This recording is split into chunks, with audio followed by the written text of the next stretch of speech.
Up as Sound of Freedom dominates the box office, we'll spotlight another veteran. 𝐁𝐈𝐋𝐿 join us now. Gentlemen, both, thank you so much for what you do, for what your organization does. First of all, Forrest, let me start with you as the executive director. How much has Sound of Freedom helped you in your mission to raise awareness about the scope of this problem?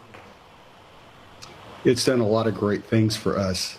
For 5 years, Craig has been pushing the message of what's going on with children, and it has launched us into a conversation that's been very difficult to have. And Craig, what brought you as a vet to say, hey, I'm going to start this organization for another chapter of service? Why'd you start it? Yeah, man, I started it because a friend of mine in the CIA let me know that child trafficking inside the United States had grown to industrial scale. And it was really out of a broken heart.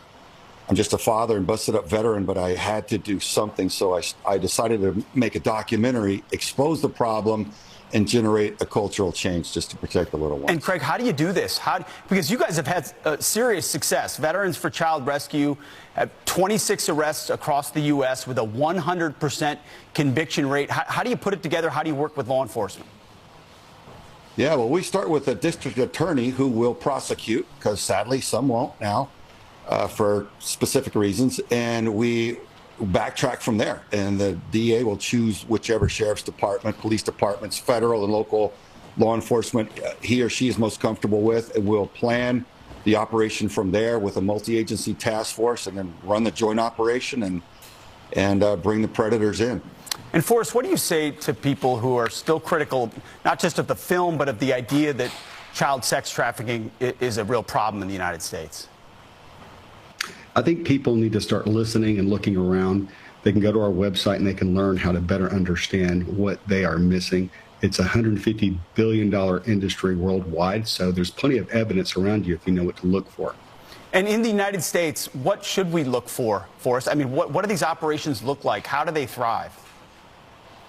Well, basically, you should look for folks that have kids with them that don't look like they belong, children that won't make eye contact with you, that won't have conversations with you, that the adult will interfere with any kind of interaction that you'll have with them.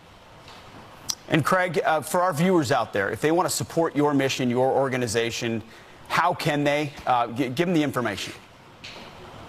Yeah, man, they can find us at vetsforchildrescue.org, or more shortly, v4cr.org. We've got a wealth of information on there, links, tools, and the link to our documentary, Contraland, so that they can learn more and get involved. So you can check out the documentary about what you do and then get involved in the organization. Also, if there are vets out there that want to support it, I mean, is it the kind of thing where people can get involved actually directly as well? It is, yeah. We use veterans for different things in our operations, so we're looking for more ways to use them, quite frankly, and I celebrate that development. But, yeah, we do have a team of veterans that we use for our ops. Got it. The documentary is called Contraland, and the website is vetsforchildrescue.org. Forrest and Craig, God bless you guys. Thank you so much. Thank you for having us. Appreciate it.